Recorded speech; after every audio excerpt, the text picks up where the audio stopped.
എല്ലാവർക്കും നമസ്കാരം. ഇന്ന് പറയാൻ പോകുന്നത് നാവിഗേറ്റർ സമ്മിറ്റിൻ്റെ ഭാഗമായി. നാവിഗേറ്റർ സമ്മിറ്റ് എന്ന് പറഞ്ഞാൽ കുറച്ച് ദിവസങ്ങളായിട്ട് ഞാൻ നടത്തുന്ന ഒരു പ്രോഗ്രാമാണ്. Idea validation. ഒരുപാട് സ്റ്റുഡൻസ് ഉണ്ടല്ലോ, ഒരുപാട് അതുപോലെ യൂത്ത് എൻ്റർപ്രണേഴ്സ് ഉണ്ട്. അവർക്ക് അവരുടെ ഐഡിയേഷൻ സ്റ്റേജിലുള്ളവർക്ക് മാത്രം നടത്തിയിട്ടുള്ള ഒരു കോൺസെപ്റ്റാണ് കേട്ടോ. ഓക്കെ, അപ്പോൾ അതിന് വന്ന ഒരു പയ്യൻ, അവനെക്കുറിച്ചാണ് എനിക്ക് സംസാരിക്കാനുള്ളത്. ആ ഒരു വ്യക്തിക്കുള്ള പ്രശ്നം ഈ ലോകത്ത് ഒട്ടുമിക്കാൽ പേർക്കുള്ളൊരു പ്രശ്നമാണ്. അപ്പോൾ അതിനൊരു സൊല്യൂഷനായിട്ടാണ് ഇന്ന് നമ്മൾ സംസാരിക്കാൻ പോകുന്നത്. അദ്ദേഹത്തിൻ്റെ ഐഡിയയ്ക്ക് ഒരു കുഴപ്പമില്ല, പക്ഷേ ആ ഐഡിയ പുറത്ത് പറയാനാണ് പ്രശ്നം. പുറത്ത് പറയുന്നത് ആൾക്കെന്തോ പേടി പോലെയാണ്. ആ ആശയം മറ്റൊരാൾ കട്ടെടുത്ത് കൊണ്ടുപോവോ, അല്ലെങ്കിൽ ആ ആശയം വേറൊരാൾ ഇംപ്ലിമെൻ്റ് ചെയ്യുമോ, അത് ഇദ്ദേഹത്തിൻ്റെ കയ്യിൽ നിന്ന് പോവുമോ, തുടങ്ങി നൂറ് ചോദ്യങ്ങൾ. സത്യത്തിൽ ഞാൻ നിങ്ങളോട് ചോദിക്കാൻ പോകുന്നത്, ആശയം നമ്മൾ മറ്റൊരാളോട് പറയുന്ന സമയത്ത് അത് തെറ്റാണോ, അല്ലെങ്കിൽ ആ ആശയം പറയുന്നത് അതുപോലെ മറ്റൊരാളെ എടുത്തുകൊണ്ട് പോവുമോ? നിങ്ങൾക്ക് എന്താ തോന്നുന്നത്? ഇനി ഞാൻ എൻ്റെ ഒരു കോൺസെപ്റ്റ് പറയാം, എൻ്റെ ഒരു വ്യൂ പറയാം. ഞാൻ ചിന്തിക്കുന്നത് ഇങ്ങനെയാണ്. ആശയം പലരോടും സംസാരിക്കാനുള്ളതാണ്. ആശയം ഇന്നത്തെ കാലത്ത് ചീപ്പാണ്. അതായത് ഒന്ന് ഗൂഗിൾ ചെയ്താൽ ഇഷ്ടം പോലെ ആശയങ്ങൾ നമുക്ക് തന്നെ കിട്ടും. ChatGPT, ബാഡ് തുടങ്ങിയ പ്ലാറ്റ്ഫോംസ് വേറെ. ഒരു ആശയം നമുക്ക് തോന്നിയിട്ടുണ്ട് എന്നുണ്ടെങ്കിൽ അതേ ആശയം മറ്റൊരാൾക്കും തോന്നിയിട്ടുണ്ടാവില്ലേ, അല്ലെങ്കിൽ ലോകത്തുണ്ടാവില്ല ആർക്കെങ്കിലും. അതെന്തുകൊണ്ട് നടപ്പിലായില്ല എന്ന് ചിന്തിക്കുന്നിടത്ത് യഥാർത്ഥത്തിൽ തുടങ്ങണ്ടേ നമ്മുടെ ഐഡിയ എത്രത്തോളം വാലിഡേറ്റ് ആണ് എന്ന്. കറക്റ്റാണോ ഞാൻ പറഞ്ഞത്?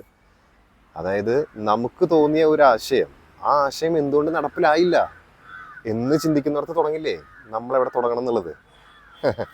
അതായത് അതേപോലെ ഒരു ആശയം ഒരാൾ ഇംപ്ലിമെൻ്റ് ചെയ്യാൻ ശ്രമിച്ചിട്ടുണ്ട് എന്നുണ്ടെങ്കിൽ, അത് നടപ്പിലാക്കാൻ അയാൾ ശ്രമിച്ചിട്ടുണ്ടെന്നുണ്ടെങ്കിൽ അവിടെ ഒരുപാട് പ്രശ്നങ്ങൾ ഉണ്ടായിണ്ടാവില്ലേ.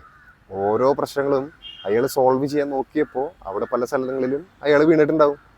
അപ്പോൾ അതുപോലെ അങ്ങനെ ഒരു പല സ്റ്റേജിൽ അയാൾ കടന്നിട്ടുണ്ടെന്നുണ്ടെങ്കിൽ അയാൾ ചെയ്തിട്ടുള്ള വഴികളിൽ കൂടെ നമ്മൾ പോയാൽ പോരെ. അങ്ങനെ ആകുമ്പോൾ അയാൾ വീണ കുഴികളിൽ പിന്നെ നമ്മൾ വീഴേണ്ട കാര്യമില്ലല്ലോ. അപ്പോൾ അത്തരം ആശയങ്ങൾ ചർച്ച ചെയ്യുന്നതിലൂടെ അതിൻ്റെ അതേ ആശയം തലയിൽ വന്നവരായിരിക്കണം എന്നില്ല, അല്ലെങ്കിൽ അതേ ആശയം ഇംപ്ലിമെൻ്റ് ചെയ്തവരായിരിക്കണം എന്നില്ല. അതിൻ്റെ പല വകഭേദങ്ങളുള്ള ആശയങ്ങൾ ഇംപ്ലിമെൻ്റ് ചെയ്ത പലരും ഉണ്ടാവും.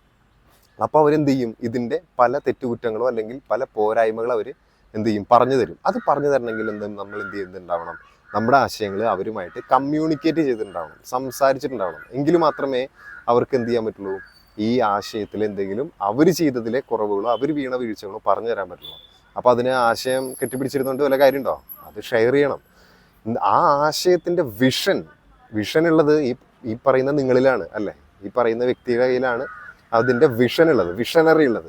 ആ ഒരു വിഷൻ മറ്റൊരാൾക്ക് അഡാപ്റ്റ് ചെയ്യാൻ പറ്റില്ലല്ലോ. ഓരോരുത്തർക്കും ആ ആശയത്തിൻ്റെ പല മോഡൽസ് ആയിരിക്കാം തലയിൽ ഉദിക്കുന്നതും ചെയ്യാൻ പോകുന്നതും. നിങ്ങളുടെ എൻഡ് ഗോൾ എന്താണ്? നിങ്ങളുടെ വിഷൻ എന്താണ്? അത് ആ വ്യക്തിയുടെ കയ്യിലുള്ളതല്ലേ. അതെങ്ങനെയാണ് മറ്റൊരാൾക്ക് കിട്ടുക? അതെങ്ങനെയാണ് മറ്റൊരാൾ ചെയ്യുക? അത് പോസിബിൾ അല്ലല്ലോ, എളുപ്പമല്ലല്ലോ.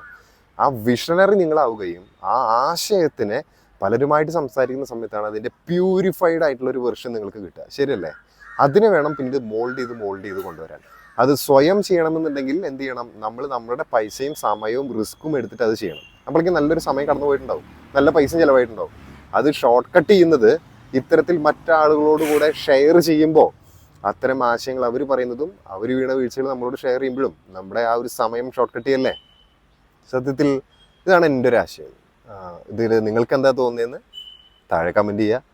മാത്രമല്ല, ഇതുപോലെ ഡെയിലി നമ്മൾ എന്ത് ചെയ്യുന്നുണ്ട്? സ്റ്റാർട്ടപ്സിനെ കുറിച്ചും ബിസിനസ്സിനെ കുറിച്ചും ചർച്ച ചെയ്യാൻ ആഗ്രഹിക്കുന്നുണ്ട്.